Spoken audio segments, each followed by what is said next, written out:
Imagine losing your memory, doubting your sanity, all because someone you trust is twisting your reality. Sarah cherished her blue mug until it vanished, revealing a chilling truth. This is The Blue Mug, a story of subtle manipulation. Learn to spot the signs of gaslighting and reclaim your unwavering truth.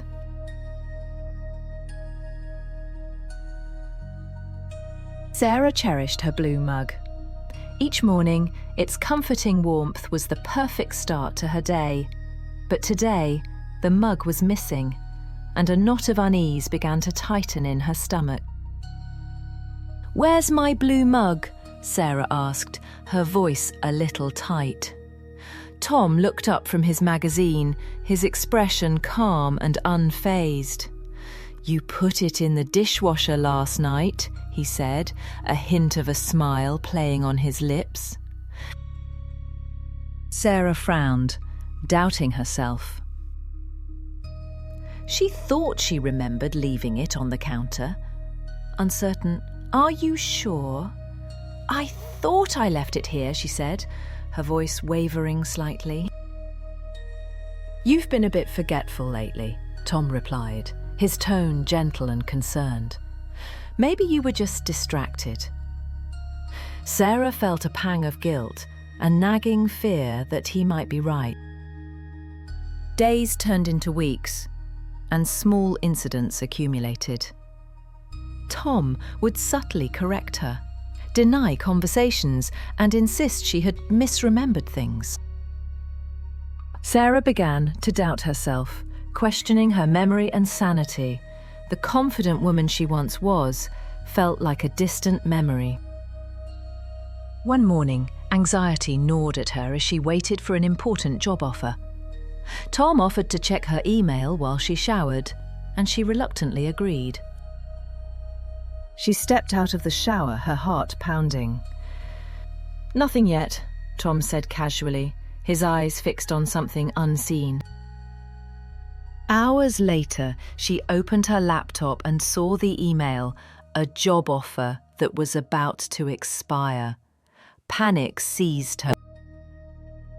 "You said there was nothing." She confronted Tom, her voice trembling. "The offer expires today." "I swear it wasn't there when I looked," Tom insisted, his voice steady. "Your computer must be glitching." For a moment she wavered, the familiar doubt creeping back in. But then something shifted. The forgotten mugs, the denied conversations, the insistence on her faulty memory. A pattern emerged. It wasn't accident or mistake, it was gaslighting. The realization hit her with chilling force.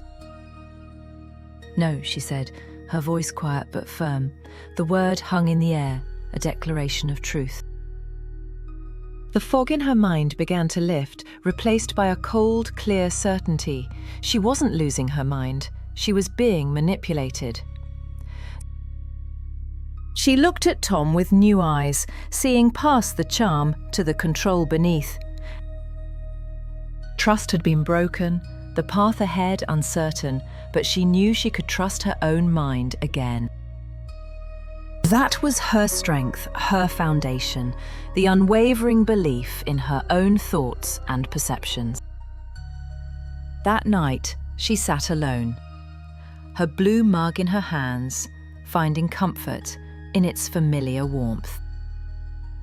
She placed the mug firmly on the counter, a symbol of her commitment to trusting herself.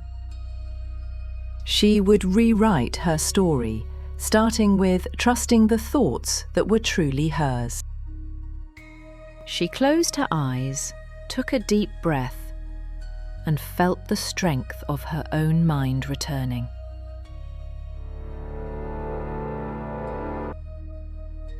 She knew the road ahead wouldn't be easy, but she was ready to face it, armed with her truth. She smiled, a genuine smile that reached her eyes, a sign of her reclaiming herself. The apartment felt different, lighter, as if a weight had been lifted from its walls. She looked out the window, the city lights twinkling like promises in the night sky. She was free. Free from doubt, free from manipulation, free to be herself. And in doing so, she took the first step towards reclaiming herself, her life, her truth. The blue mug sat on the counter, a silent witness to her strength, a reminder of her truth.